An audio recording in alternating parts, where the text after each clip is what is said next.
Go into the next topic with respective to the second module, which is pertaining with scaling and small geometry effects and along with MOSFET capacitances. So the purpose of this particular topic is we need to shrink the size of the IC. When you're shrinking the size, you have to have a different dimension.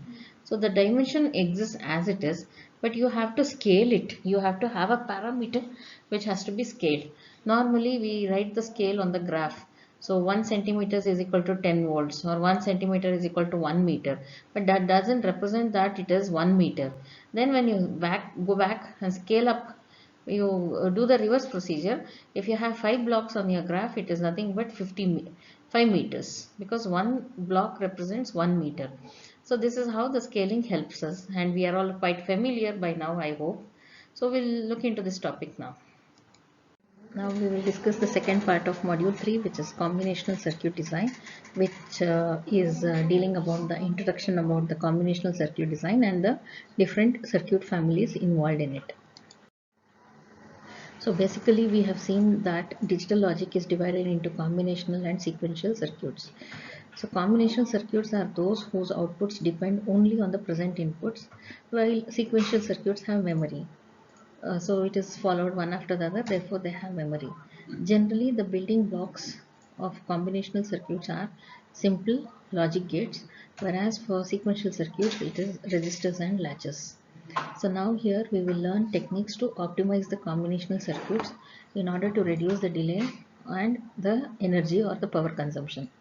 So the majority of the circuits use static CMOS, which is under combinational logic circuits, for the reason that it is robust, fast, energy efficient, and it is easy to design.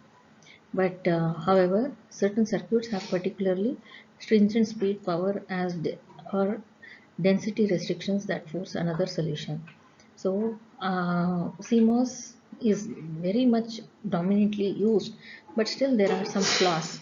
So the flaws are, it is with respect to the speed and power or density.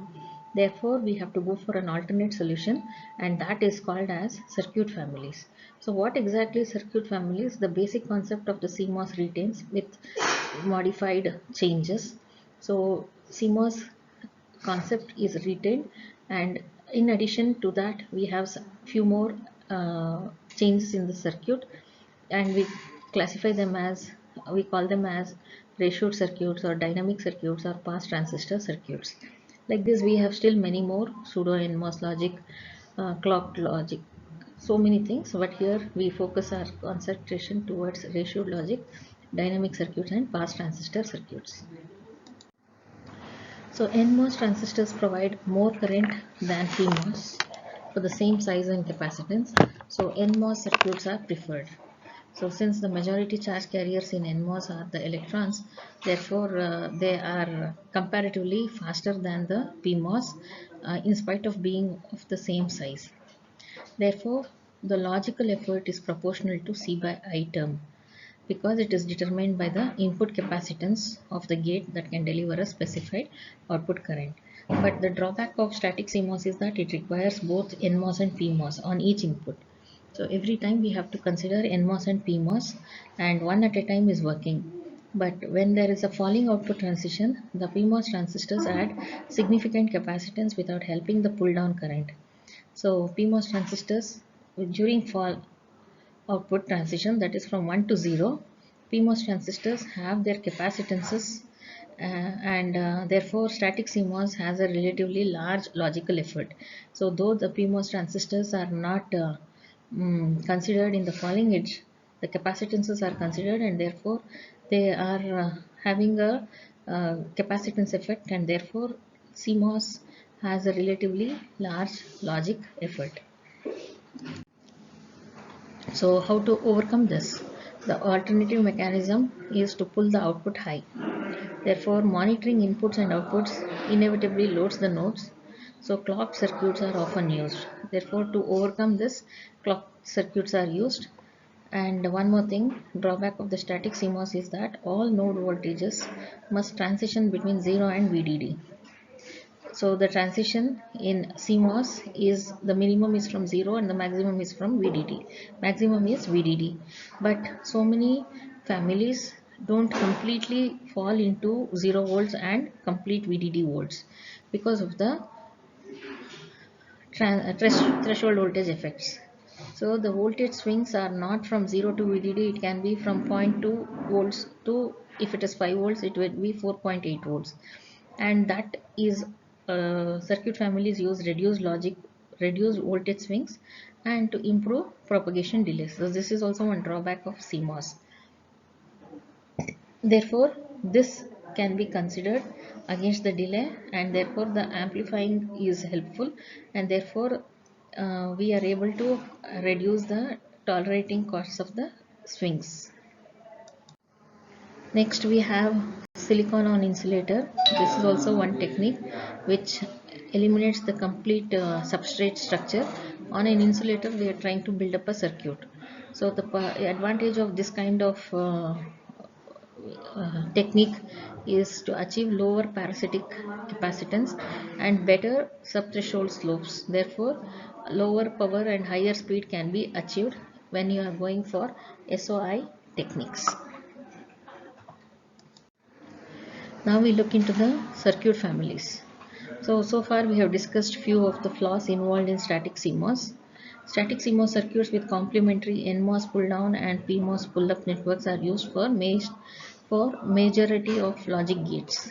So normally in CMOS, static CMOS, we have pull up network as the PMOS and pull down network as the NMOS.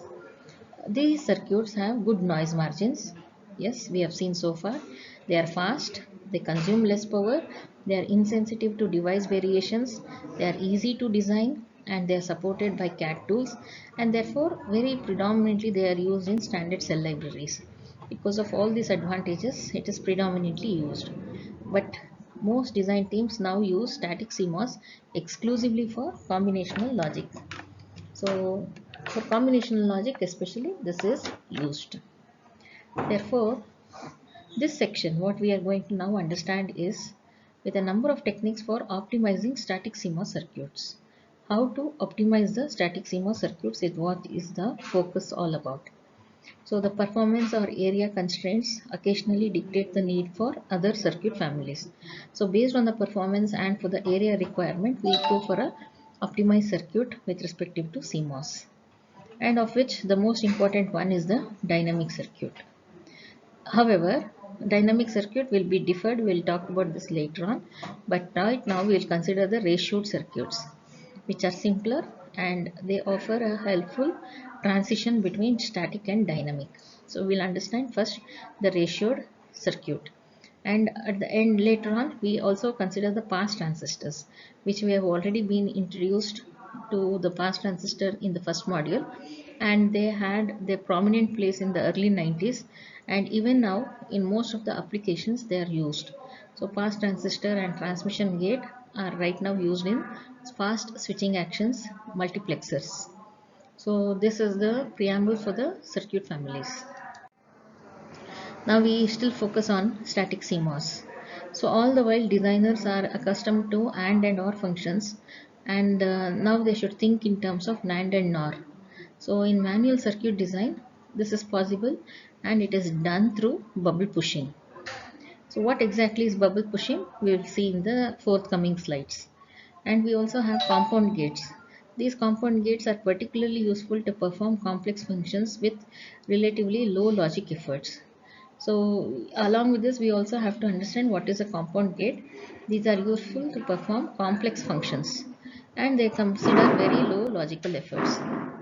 Similarly, when it is rising or falling edge, the gate can be optimized to favor that edge. So we have focused on, now what exactly we do is we focus on building gates with equal rising and falling delays, and however use smaller PMOS transistors which can reduce power, area and delay. Now we will understand the concept of bubble pushing. Bubble pushing is using the bubble. So CMOS stages are inherently inverting. Therefore, they're meant for inversion because you have two gates, the two devices complementary, and and OR functions must be built from NAND and NOR gates.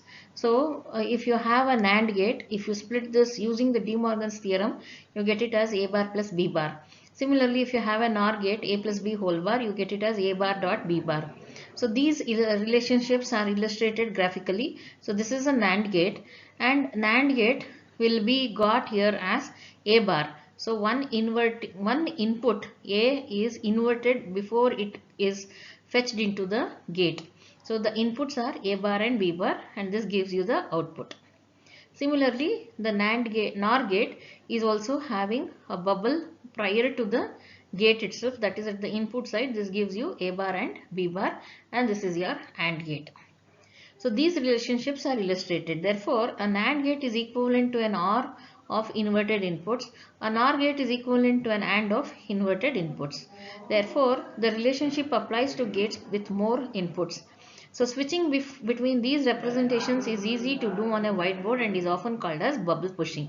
So this procedure of converting one gate to another gate is done with the help of bubble pushing, and this is the concept of bubble pushing. Next we have compound gates. So you have static CMOS also efficiently handles compound gates, computing various inverting combinations of and OR functions in a single stage. So we have a function f is equal to AB plus CD, which can be combined as this is your OR gate, this is your AND gate, this is your AND gate, and the combination of these two gives your OR gate. So computed with an AND or invert 22 to 2 gate, and it is an inverter as shown in figure. So what is it you get? You have one AND gate which is AB, you have another AND gate which is CD, and the whole of these two inputs AB plus CD bar is got at the output of this. To overcome the complement, you have to again bubble push in front of the inverter, and you get your final output F, which is equal to AB plus CD. So you had this NOR representation as bar, the bar is removed, and finally you get F is equal to AB plus CD. Now we look into the topic which is called as ratioed circuits. So CMOS, what is there, is modified and it is called as ratioed circuits. So what is a ratioed circuit? Ratioed circuits depend on the proper size or resistance of devices for correct operation. So in a ratioed circuit, you should have the proper size of the resistances of the device. So that in turn is completely dependent on the W parameter. So conceptually, the ratioed gate consists of NMOS pull down network and pull up device called as a static load. So whatever the device is there in the pull up region, it is considered a static load, and whatever is there in the pull down region will be your NMOS. So when the pull down network is off, the static load pulls the output to 1. It is completely dependent on VDD, and therefore the output would be 1. Entire VDD would flow at the output, and therefore it is logic 1. However, when the pull down network turns on, it fights the static load. So when the pull down network is on, then there is a path for the load and it tries to go to the lower potential. So how can we have a topic discussion on this particular static load? So the static load must be weak enough that the output pulls down to an acceptable 0. That means since it is to the lower potential, it is pulled to 0. Therefore, there is a ratio constraint between the static load and pull down network. So when at a time static load is equal to 1, and at one time it is equal to the pull down network 0. So stronger static loads produce faster rising outputs, but increase VOL degrade the noise margin. Of course, we have the static output which is equal to VDD, but when you have VOL, that is the output low, it degrades the noise margin, and therefore it requires more power when the output is 0. So this is one disadvantage when you are using a static load.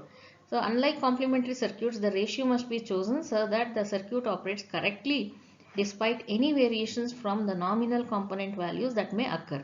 Therefore, this is the problem if the ratios are not properly selected.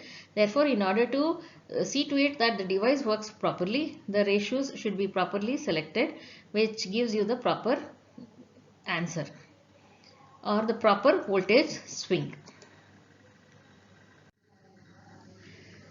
The next topic is called as pseudo NMOS. So this is the pseudo NMOS representation. So what exactly is pseudo NMOS? You have one PMOS and one NMOS. And to the pull down NMOS, the input is given, and in the pull up region you have the PMOS, but the gate is grounded. So this is your pseudo NMOS inverter, where you give the input to the NMOS device. So neither high value resistors nor depletion mode transistors are readily available as static loads in most CMOS. So this is the skeletal structure of a pseudo NMOS inverter. So you have the PMOS and the gate of it is grounded. Next you have cascode voltage switch logic. So cascode voltage switch logic is given as CVSL3. It is a ratioed circuit which has static power without the static power consumption. It consumes no static power. Therefore, it uses both true and complementary input gates and computes both true and complementary outputs using a pair of NMOS pull-down networks as shown in the figure. Next slide will show you the diagram. So the pull-down network F implements the logic function as the static CMOS gate, while F uses inverter feeding inputs. So we will first look into the diagram. So this is the cascode structure where you have crisscross junctions. One input feeds the other output. This is how it shows, and this is your cascode structure. So figure B shows a cascode AND and NAND gate. Normally you have the combination of AND and NAND, and that is the beauty of cascode structure. Similarly, it shows 4 input XOR gate. So the pull down networks share A and A transistors to reduce the transistor count by 1. CVSL has a potential speed advantage because all of the logic is performed with NMOS transistors, thus reducing the input capacitance. It fights the pull down network, so a large PMOS transistor will slow the falling transition.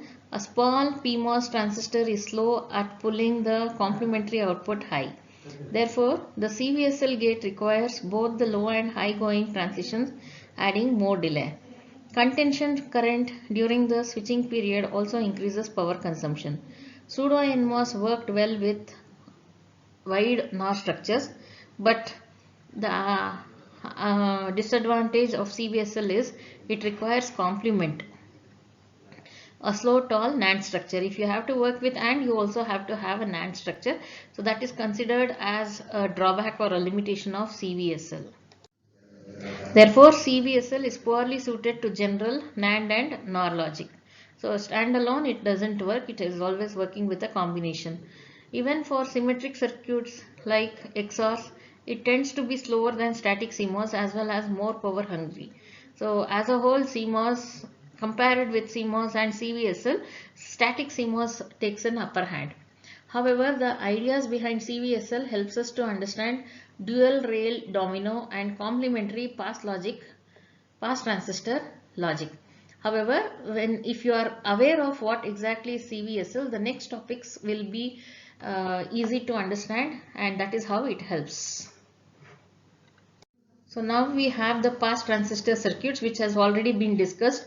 So in pass transistor circuits, inputs are applied to the source and drain. Normally gate would be the input terminal, but here in pass transistor the inputs are given to the source or the drain, and subsequently the output is also collected either at the source or the drain. So these circuits build switches either using NMOS pass transistor or parallel pairs. Now if you use NMOS and PMOS in parallel, it gives rise to transmission gate. If it is used alone as NMOS or PMOS, it gives as pass transistor.